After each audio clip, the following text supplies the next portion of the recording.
The rise of John F. Kennedy.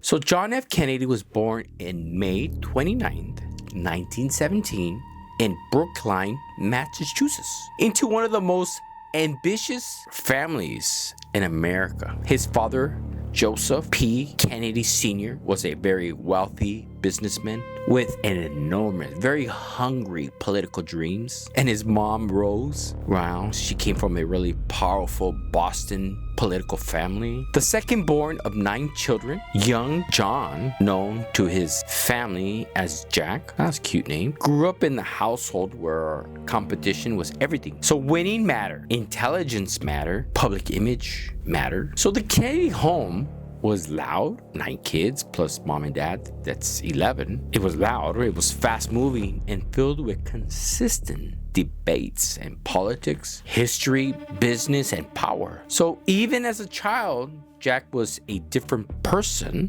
or personality than his brothers. But he was actually little skinny, scrawny, funny, sarcastic, right? And consistently sick. It happened during and throughout his childhood. So Kennedy battled illness that kind of doctors struggled to fully understand.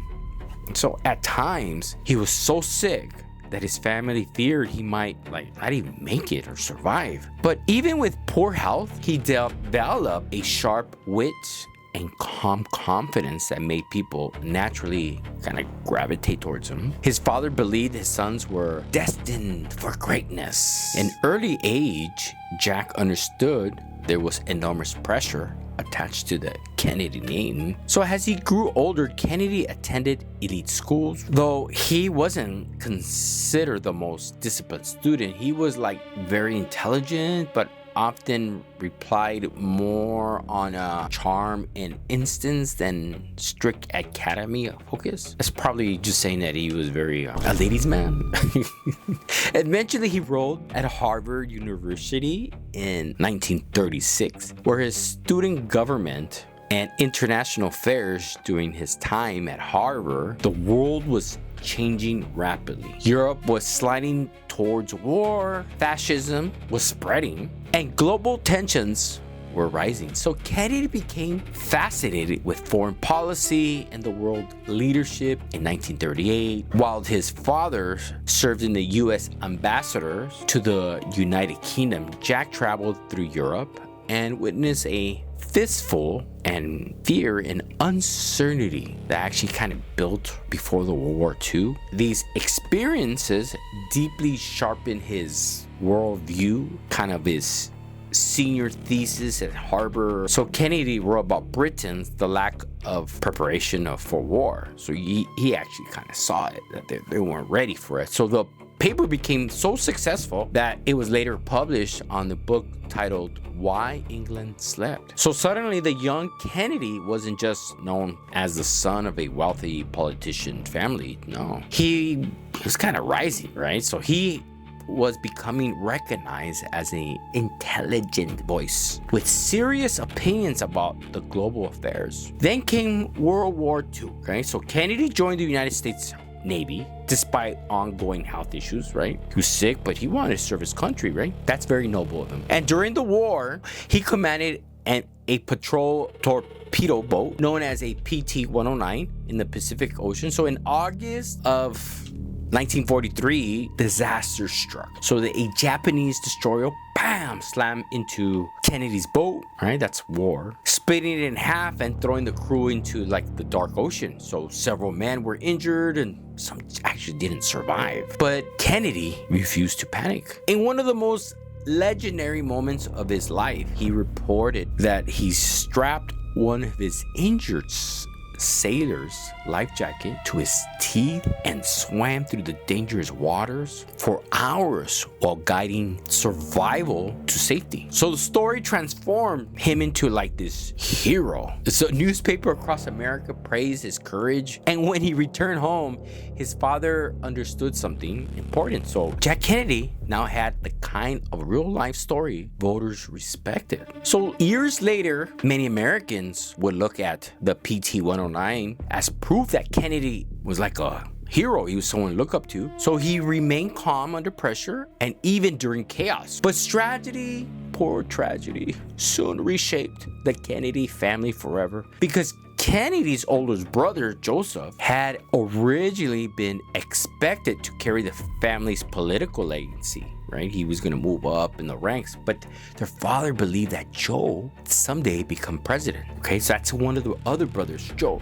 So, however, in 1944, Joe was killed during a dangerous military mission over Europe. So that plan, to raise him up didn't really pan out, right? So like, we have 9 more kids to go. So his death devastated the whole family overnight. Well, of course, who wouldn't, right? The pressure shifted to Jack. So the future Joseph Kennedy envisioned for his son, the second son, now to reset as the shoulders of the younger brother who had spent much of his life underestimating because of his health problems. So friends later said Kennedy understood the weight of the responsibility immediately. He grew expectations around him that had changed forever. So in 1946, Kennedy ran for Congress in Massachusetts, and I can't say that word, Massachusetts. Young, charismatic, wealthy, and already carrying the image of a decorated war hero. Who would not vote for him? Everybody would vote for him. So he quickly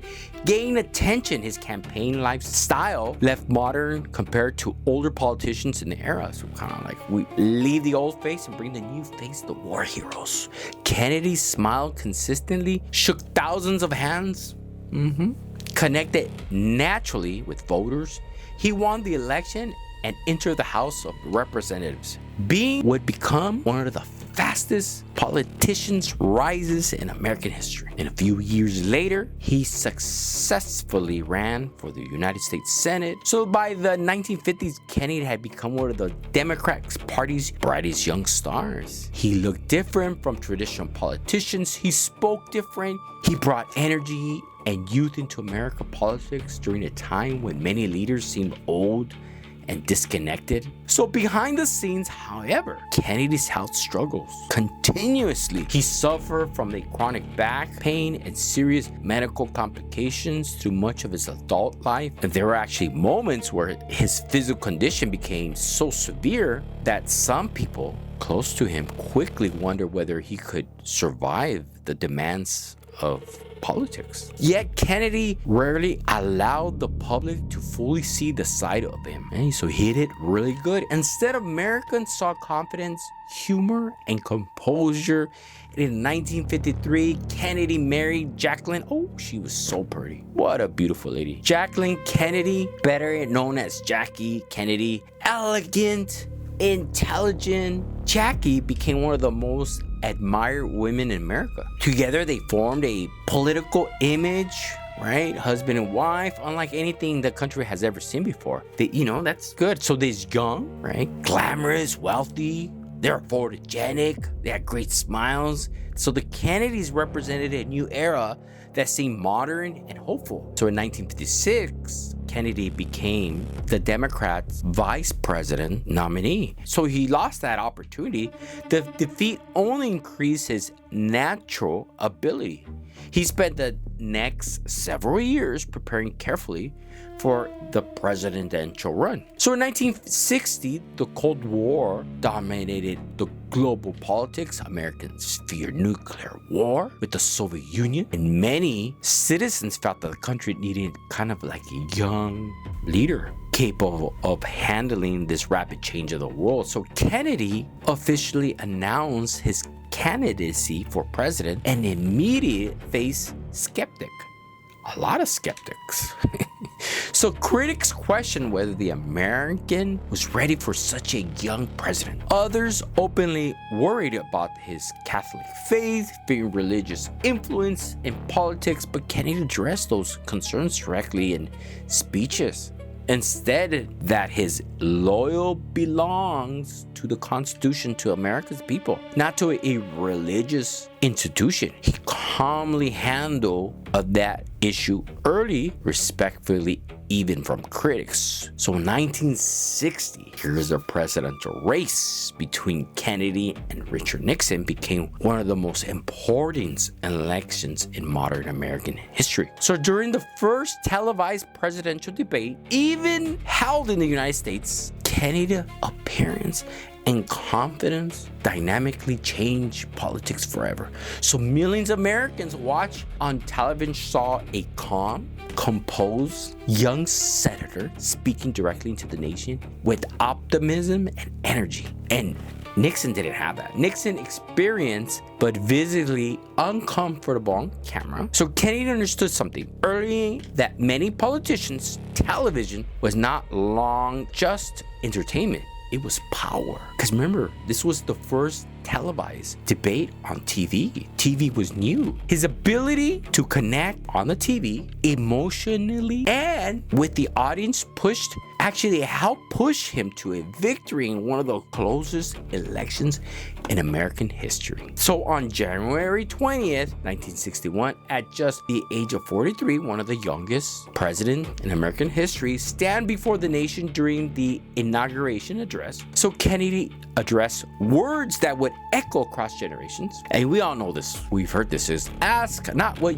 your country can do for you, ask for what you can do for your country. So the speech captured exactly why so many Americans felt inspired by him, because Kennedy spoke about service, sacrifice, courage, and national unity during one of the most dangerous periods of the Cold War. His admiration would soon face enormous critics, including the Cuban Missile Crisis. Remember that? Civil rights tensions, the Black Panthers, they were like this black movement, I would say, and this rising conflict in Vietnam. But before history turning tragedy, before Dallas, before the conspiracy theories of endless debates surrounding his death, there was the rise of a young man born into privilege who transformed himself into a symbol of ambition, charismatic, and hope for millions of Americans. Even decades later, the image of John F. Kennedy still represents a moment where Americans believed the future could be brighter, younger, and bold enough to change the world.